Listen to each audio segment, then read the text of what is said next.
Oui, bien-aimés, vous venez de voir les extraits des photos que je viens de vous montrer. Je me suis retrouvé dans la foule sans me poser de questions. Qu'est-ce que je fais là? Pourquoi je me retrouve dans cette foule? Est-ce que c'est la volonté du Seigneur que je me retrouve dans ce mouvement? En train de marcher pour défendre mes droits féministes? Est-ce que le Seigneur est content de ce que je suis en train de faire en ce moment? Est-ce que la foule est pour la gloire de Dieu? Est-ce que ce mouvement glorifie le Seigneur? Et pendant que nous sommes en train de marcher, c'est la louange au Seigneur que nous sommes en train de lever? Non. Je ne me suis pas posé de questions. Je me suis emporté dans la foule. Je me suis retrouvé aussi parmi les conducteurs aveugles. Matthieu 15, verset 14 nous dit ceci. Lisons la parole de Dieu au nom de Jésus-Christ.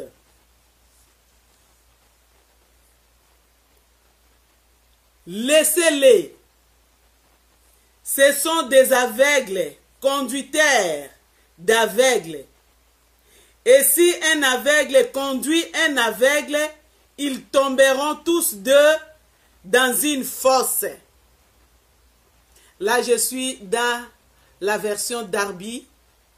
C'est la version qui m'a été recommandée par le Seigneur parce que c'est une version qui est encore dans son originalité.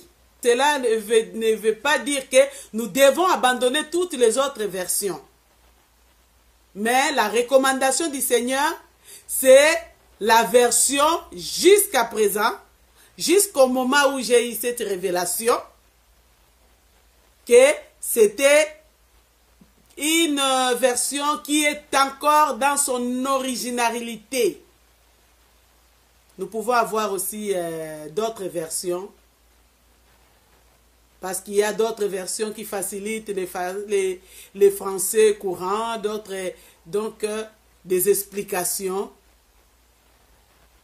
Mais Darby est encore dans son originalité de la traduction. C'est ce que je peux dire. Bien-aimés, nous venons de lire la parole de Dieu. Laissez-les. Ce sont des aveugles, conducteurs d'aveugles. Et si un aveugle conduit un aveugle, ils tomberont tous deux dans une fosse. Pour une bonne compréhension, tu peux lire le début à partir des versets 12. Pourquoi le Seigneur a dit cela?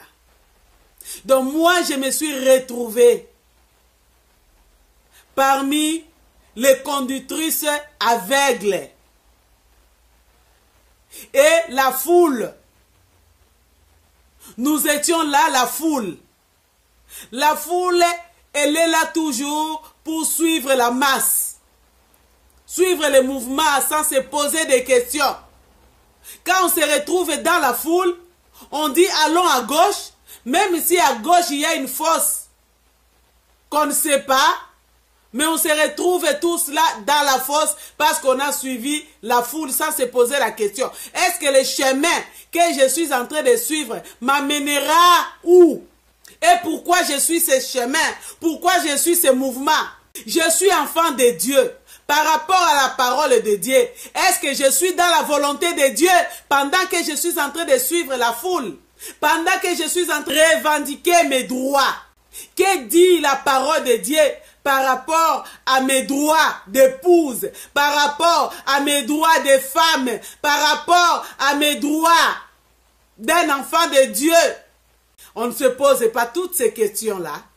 Mais on vient de dire, non, il y a un mouvement là qui défend les intérêts des femmes, qui défend les droits de la femme, qui défend tout ça. Donc on suit des conductrices aveugles qui ne connaissent pas la parole de Dieu, qui sont en train de s'opposer à la volonté de Dieu. La Bible dit, nous allons tomber tous dans la fosse. Matthieu 15, 14 nous dit, quand un conducteur aveugle conduit un autre aveugle, ils vont finir tous deux dans la fosse. Que ça ne soit pas notre cas. Notre cas aujourd'hui, c'est le cas que le Seigneur est en train de nous interpeller. Bien-aimés, la Bible dit, nous ne connaissons ni le jour ni l'heure de l'enlèvement. Imaginons ces jours-là, la trompette sonne pendant que je me retrouve dans la foule, conduit par des conductrices aveugles. J'allais rater l'enlèvement. Mais aujourd'hui, merci Seigneur, parce que je prends conscience que ce que j'ai fait ce jour-là, en ce moment-là, n'était pas digne de mon Dieu, allait me faire rater l'enlèvement. Si le Seigneur allait venir ce jour-là, le fait d'être conduit par une aveugle, j'allais me retrouver, j'allais rater l'enlèvement. J'ai béni le Seigneur. Parce que ce jour-là, ce n'est pas seulement l'enlèvement, il y a aussi la mort. Ce jour-là, on n'a pas tiré sur nous. Je suis vivante. Ce jour-là, il n'y avait pas eu de bombes ou bien de quoi pour que je sois cassé les pieds, la main, comme on voit aujourd'hui actuellement avec toutes avec la foule. Quand ils marchent, il y a des morts. Avant de t'engager, je vais aller marcher parce que le président là doit quitter le pouvoir. C'est pour une bonne cause que tu vas marcher. Mais il faut toujours se poser des questions. Pendant que je suis dans la masse, pendant que je suis dans la foule, pendant que je suis en train de suivre les conducteurs aveugles, parce que les personnes là qui vont de l'avant, ils n'ont pas les instructions ou les recommandations des recommandations du Seigneur pour suivre ou bien conduire ce moment-là. Ils se réveillent et disent non, aujourd'hui, je me réveille, je dois faire ceci, cela. Ce n'est pas dans le programme du Seigneur.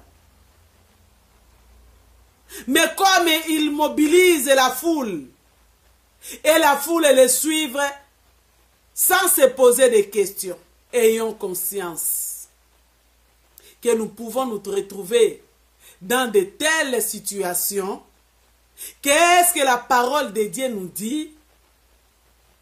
Dans Psaume 1, oh bien-aimé, le Psaume 1 est en train de nous dire, heureux l'homme qui ne marche pas selon les conseils des méchants, qui ne s'assied pas accompagné de mon cœur, qui ne trouve pas son plaisir dans le mal, mais qui trouve son plaisir dans la loi de l'Éternel, qui la médite jour et nuit. Ce n'est pas notre cas. Josué 1:8 est en train de nous dire, nous allons lire Josué. Je lis au nom du Seigneur Jésus-Christ. Josué 1:8 nous dit ceci. Je suis dans la version Darby. Que ce livre de la loi ne s'éloigne pas de ta bouche, et médite-le jour et nuit, afin que tu prennes jour et nuit, afin que tu prennes garde à faire selon tout ce qui est écrit. Car alors tu feras réussir tes voies et alors tu prospéreras. Nous sommes en train de suivre la masse, nous sommes en train de suivre la foule, nous sommes en train de suivre les conducteurs aveugles, des conductrices aveugles, sans nous poser des questions, en nous référant dans la parole de Dieu, comme le psaume 1. Là, j'ai récité, parce que c'est vraiment le psaume que le Seigneur m'a mis à cœur de méditer. Ça, il y a le psaume 1 et le psaume 23 que j'ai mémorisé. Mais nous allons lire ça. J'ai mémorisé ça avec Louis II. Nous allons lire ça aussi. Mais nous sommes toujours dans la version Darby. Je lis la parole du Seigneur. Je lis la parole au nom du Seigneur Jésus-Christ. Bienheureux homme. Bienheureux homme qui ne marche pas dans les conseils des méchants et ne se tient pas dans les chemins des pécheurs et ne s'assied pas au siège de mon cœur, mais qui a son plaisir à la loi de l'Éternel et médite dans sa loi jour et nuit. Il sera comme un arbre planté près d'un courant d'eau, qui rend son fruit à sa saison, et dont le feuillage ne se flétrit point. Et tout ce qu'il fait prospère. Alléluia. Tu peux continuer jusqu'en bas. Il n'en est pas ainsi des méchants. Parce que quand on suit les méchants, on se retrouve accompagné de mon cœur. Quand on est dans la foule des conducteurs aveugles, des conductrices aveugles, on se retrouve contre la volonté de Dieu dans le psaume 1. Donc on se retrouve, donc on a dit errer l'homme qui ne marche pas selon les conseils des méchants. Mais là on se retrouve dans les conseils des méchants, qui ne s'assied pas accompagné de mon cœur. Donc là, on se retrouve avec des personnes qui se moquent de Dieu, qui contredisent la volonté de Dieu, qui contredisent la parole de Dieu. Bien-aimés, méditons bien et mémorisons cela. Ce n'est pas mémoriser pour mémoriser. J'ai gardé le psaume 1 dans mon cœur. Il y a des endroits, à l'époque là, j'avais le psaume 1 dans mon cœur, mais emporté comme ça dans la foule. Et quand je me suis retrouvé à la maison, pendant que je me suis agenouillé pour prier, c'est en ce moment-là que je me suis rendu compte que j'étais à un endroit qui ne glorifiait pas le Seigneur. Je me suis rendu compte après, mais pendant. Et si pendant là, c'est l'enlèvement qui est là, à l'instant, parce que nous ne connaissons ni le jour ni l'heure, j'allais rater l'enlèvement, parce que je me retrouvais au mauvais moment, au mauvais endroit, parmi les manqueurs, parmi les méchants, parmi des femmes qui s'opposent à la volonté de Dieu, emportées, sans réfléchir, sans se poser des questions. Est-ce que je suis à l'endroit où le Seigneur tire sa gloire ou pas? Actuellement, c'est ce qui se passe de partout dans le monde. Comme cela, j'étais en train de pleurer en voyant mon pays, Congo. Les gens sont en train de marcher pour le départ du président Kabila. Ils marchent sans se préparer. Parce que quand on est dans les marches comme ça, quand on est en train de tirer,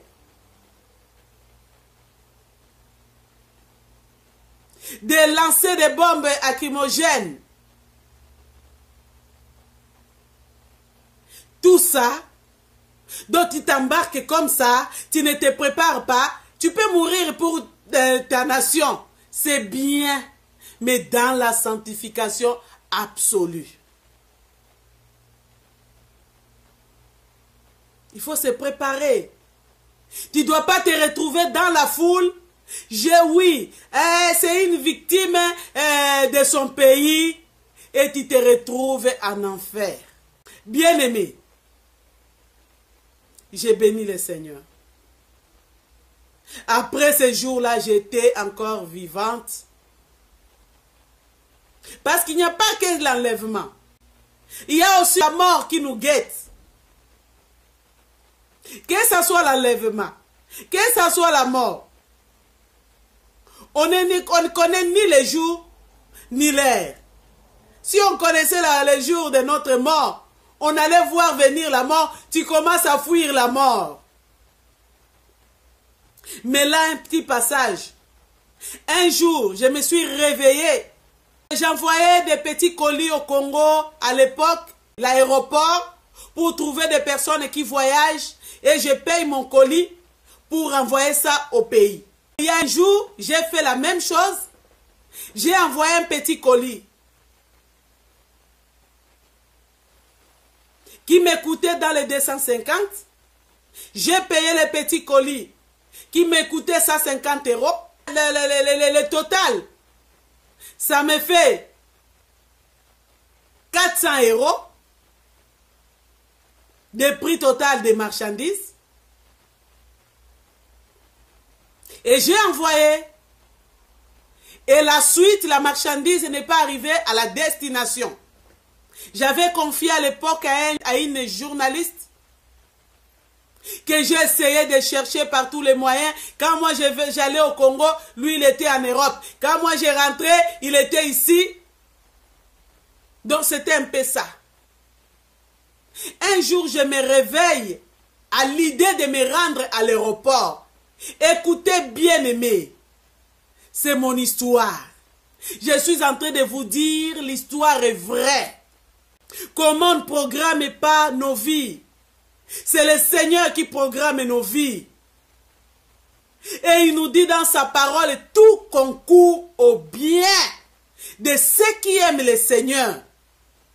Ces jours-là, la tension était élevée à concourir à mon bien.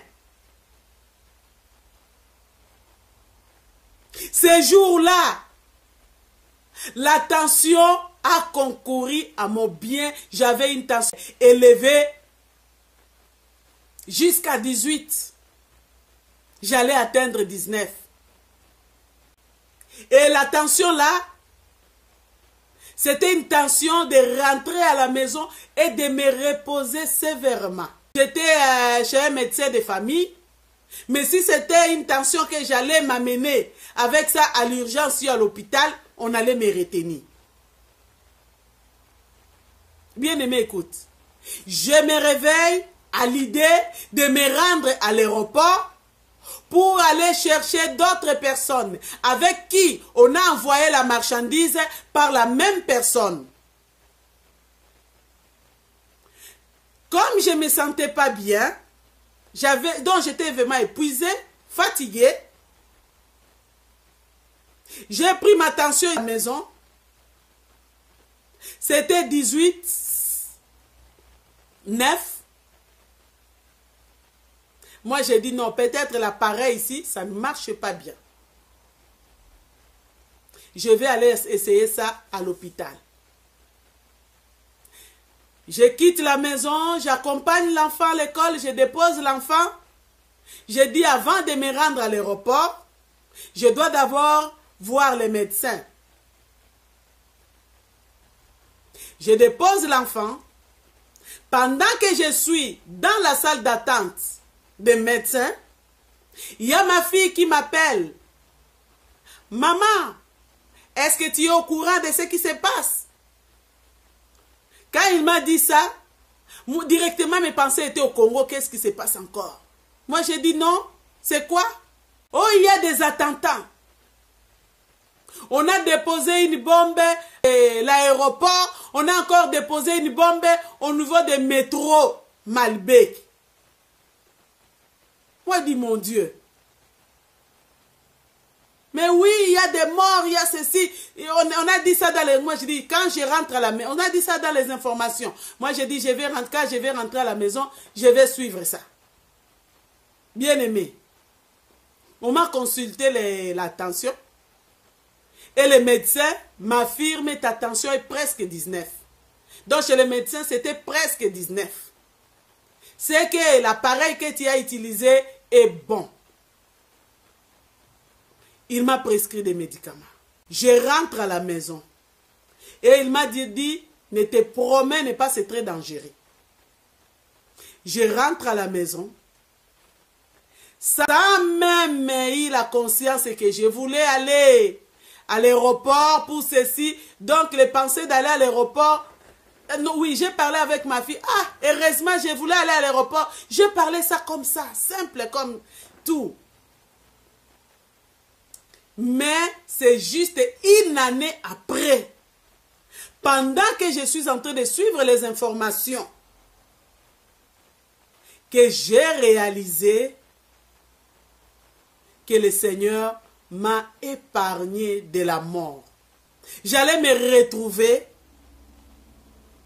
aussi à l'aéroport, peut-être j'allais avoir le même sort que les autres ont eu.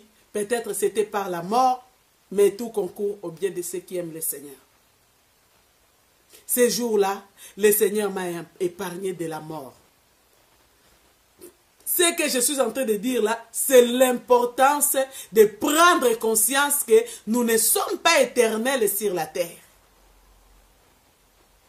Nous ne devons pas suivre des foules, des masses, soi-disant des femmes féministes. Tous ces mouvements-là, ce sont des mouvements de femmes rebelles qui n'ont pas la considération de Dieu dans leur vie. Le jour du Seigneur, c'est le jour d'aller marcher et de s'opposer à la volonté du Seigneur. Leur jour d'adoration, c'est pour aller se moquer des créateurs et s'opposer à sa volonté. J'étais là-dedans. Que le Seigneur me pardonne. Je me répands. Bien-aimée, ma soeur, si tu te retrouves dans de tels mouvements, parce que tu veux avoir des papiers, parce que tu veux qu'on défende ta cause, tu as un avocat auprès du Père. Le Seigneur Jésus. Même dans un pays où il n'y a pas le séjour, tu peux te réveiller et tu vas. Tu dis la vérité. Si on va te ramener au pays, parce que tu as dit la vérité, tu es un candidat du royaume et des cieux et tu vas préparer ton éternité et l'enlèvement là où on t'a envoyé. Mais si c'est la volonté du Seigneur que tu restes dans ce pays, le Seigneur va incliner les cœurs des personnes qui vont écouter ta confession et on va te donner le séjour pour que tu continues à servir le Seigneur dans ce pays. Quittons de tels mouvements. Ces mouvements-là, ce sont des mouvements de foule. La foule, quand on lit la parole de Dieu, il y a beaucoup de références de la foule. Par exemple, quand il est dans Matthieu 9, 8, la foule s'approche toujours pour suivre Jésus, pour admirer ce que Jésus fait, pour se poser des questions. Il vient d'où un homme? Est-ce que sur la terre il peut y avoir de tels hommes, des hommes comme ça, qui fait des miracles extraordinaires? Au-delà des miracles, il y a la vie éternelle. Au-delà de suivre Jésus, il y a au-delà de suivre le Seigneur Jésus, il y a la parole de Dieu que nous devons mettre en pratique. Comme le Seigneur nous a dit, que cette parole ne s'éloigne pas de ta bouche, mais dites-les jour et nuit. Bienheureux est l'homme qui ne marche pas selon les conseils des méchants. Il y a une discipline quand on suit Jésus. Mais la foule n'a pas de discipline. La foule suit la masse. La foule est emportée. La foule est conduite par des conductrices aveugles. Ça peut être aussi des hommes et des conducteurs aveugles. Toutes les références de la foule. Nous pouvons, comme la foule, la photo que vous avez vue, beaucoup de femmes bouillantes là. La foule est toujours bouillante, égayée par des mouvements. Lisons cela dans Matthieu 9, 25. La foule est toujours étonnée. Matthieu 9, 33. La foule n'a pas de berger. Matthieu 9, 33. La foule, nous pouvons continuer avec la foule. Dans Matthieu 8, verset 1, on parle de la foule. Dans Matthieu 4, verset 25, on parle de la foule. Il y a beaucoup de références où on parle de la foule. La foule suit la masse. La foule, donc c'est parmi la foule que le Seigneur a trié les disciples. C'est parmi la foule que le Seigneur a trié les apôtres. Ne restons pas dans la foule. Suivons Seigneur Jésus-Christ. Ne soyons pas des femmes féministes qui vont au péril de leur vie, conduites par des conductrices aveugles. Mais le Seigneur Jésus est le bon berger. Bien-aimé, le Seigneur est le bon berger. Nous comprenons que les femmes modernes, ce sont les femmes qui s'opposent totalement à la volonté de Dieu. Et cela a commencé depuis. Mais notre génération se retrouve maintenant actuellement à la mouvance de l'opposition de la Révolution française. On est devenu des femmes modernes par la Révolution française. À partir de la Révolution française, que la rébellion de la femme s'est affichée et s'est améliorée. Et aujourd'hui, ça devient pire, pire, pire. Pas pur, mais pire. Parce que les femmes modernes sont dans les églises. Aujourd'hui, les femmes modernes sont au foyer. Aujourd'hui, les femmes modernes, ce sont les évangélistes. Aujourd'hui, les femmes modernes, ce sont les pasteurs femmes. Aujourd'hui, les femmes modernes, ce sont les intercesseurs. Les femmes modernes, ce sont des chantres. Les femmes modernes sont actuellement dans l'église. Est-ce qu'une femme moderne sera réellement enlevée? C'est ce que nous allons voir par la suite. Est-ce que les femmes modernes sont conscientes de l'enlèvement? La femme moderne est consciente de la pureté de la parole de Dieu? Est-ce que la femme moderne est consciente de l'enlèvement? Posons-nous des questions. Est-ce que la femme moderne est consciente de la pureté de la parole de Dieu? Nous aurons les réponses par la suite. Est-ce que la femme moderne marche dans la sainteté? Nous le verrons. Alléluia. La femme moderne n'est autre que le fruit des révoltes, de la rébellion, de la Révolution française, la génération des femmes qui se sont élevées à la Révolution française pour s'opposer à la volonté de Dieu, que la femme doit être égale à l'homme.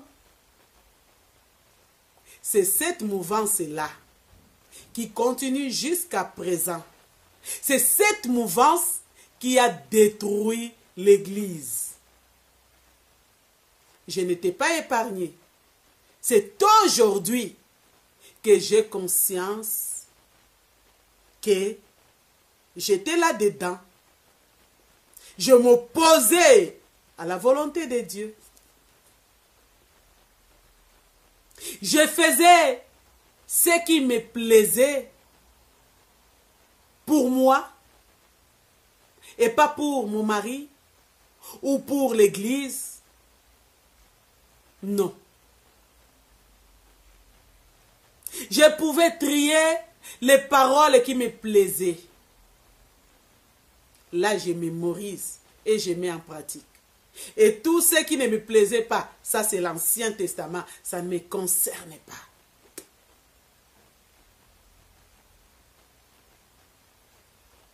La femme doit s'habiller d'une façon décente. Ça, je mets à côté. Parce que c'était quelque chose qui se faisait seulement au temps de l'apôtre Paul. Ça concernait les femmes de l'apôtre Paul. De ce temps-là. Est-ce que la femme doit se couvrir la tête quand il est dans l'église? Dans la vision de mon église, ce n'est pas comme ça. La femme doit être belle, doit être jolie. Bien-aimée, je suis jolie, je suis belle, naturelle, comme le Seigneur. Et il plaît au Seigneur quand il me voit en train de proclamer sa parole. À cause de la présence des anges, quand je me couvre la tête, la gloire est au Seigneur. Ce qui n'était pas le cas quand j'étais encore une femme moderne. Alléluia. Pour conclure ce moment, et nous voyons les thèmes que nous allons développer pour avoir des réponses. Et toi aussi, si tu veux savoir si tu es encore une femme moderne ou tu es une femme réellement en Christ, alléluia, tu vas te poser des questions.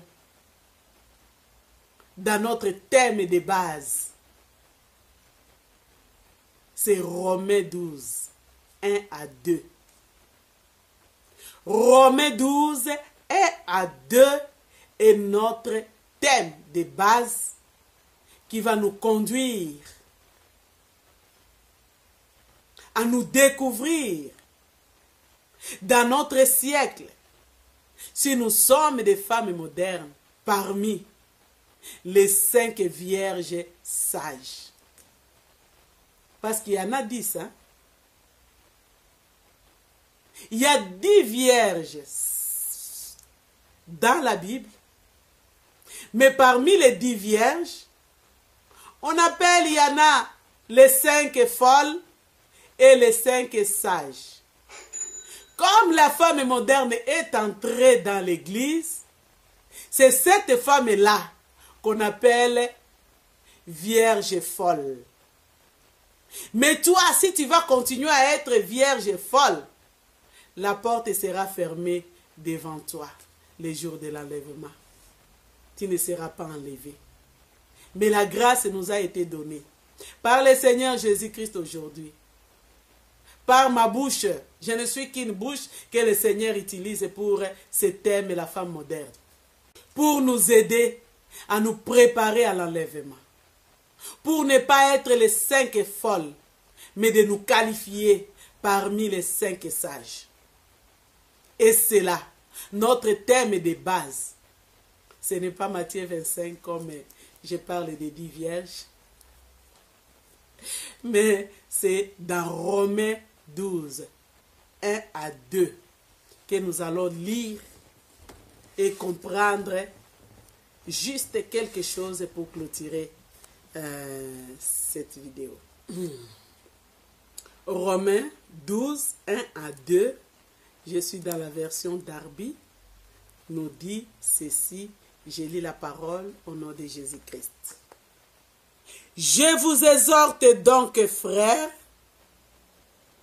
nous pouvons, comme ça nous concerne nous les femmes, nous pouvons dire sœurs,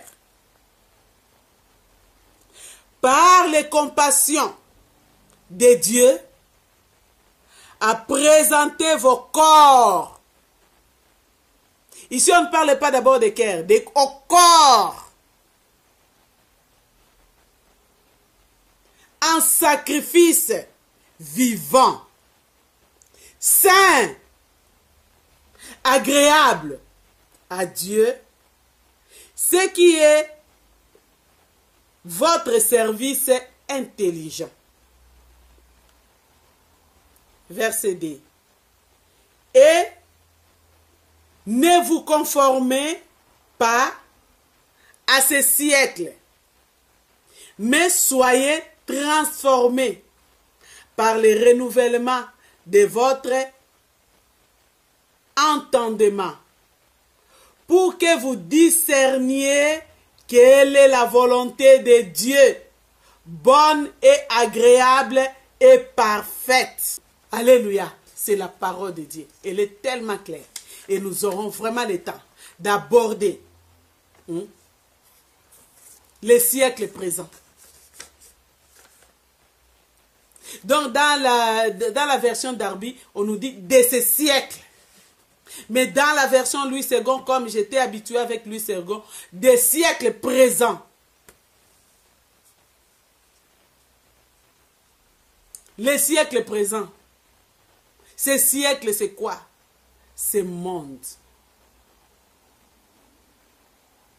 Les mouvements de ce monde. Les mouvements de ce monde, nous sommes comme dans un train. À l'allure vitesse. Comme un héros star. Tu montes là-dedans. Quand on monte dans l'Eurostar, on connaît la destination, c'est Londres. Mais dans les trains que nous sommes en train de montrer le monde avec la lyre vitesse, on ne se pose même pas la question, quelle sera ma destination, au ciel ou en enfer? On ne se pose pas de questions. Que le Seigneur nous aide à se poser des questions. À la lyre vitesse où le monde est en train d'aller aujourd'hui, au son de la trompette, est-ce que j'aurai ma part avec l'époux? Je serai enlevé ou non? Est-ce que j'offre mon corps en sacrifice vivant? Est-ce que je suis en train de faire ce qui est saint, agréable, parfait à Jésus-Christ, mon sauveur? Est-ce que je suis en train de discerner le temps et le moment que nous sommes en train de traverser dans ce monde, dans les trains à la lire vitesse, est-ce que je suis embarqué? Je ne sais pas où je vais, je ne me pose pas de questions. N'oubliez pas, bien-aimés, toute la prophétie concernant le retour du Seigneur, concernant l'enlèvement, est déjà presque totalement accomplie. Lisons Matthieu 24. Lisons Matthieu 24 pour discerner quel est l'état où nous sommes. Ce n'est pas le temps de la distraction pour rester dans la position de la femme moderne. C'est le temps de discerner ce qui est bon et ce qui est sain, ce qui est parfait, ce qui est agréable.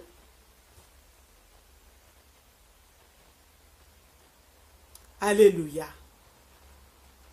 Que le Seigneur nous bénisse. Romains 12, 1 à 2, c'est là notre référence de base qui nous conduira sur notre thème, la femme moderne. Que le Seigneur vous bénisse au nom de Jésus-Christ. Amen.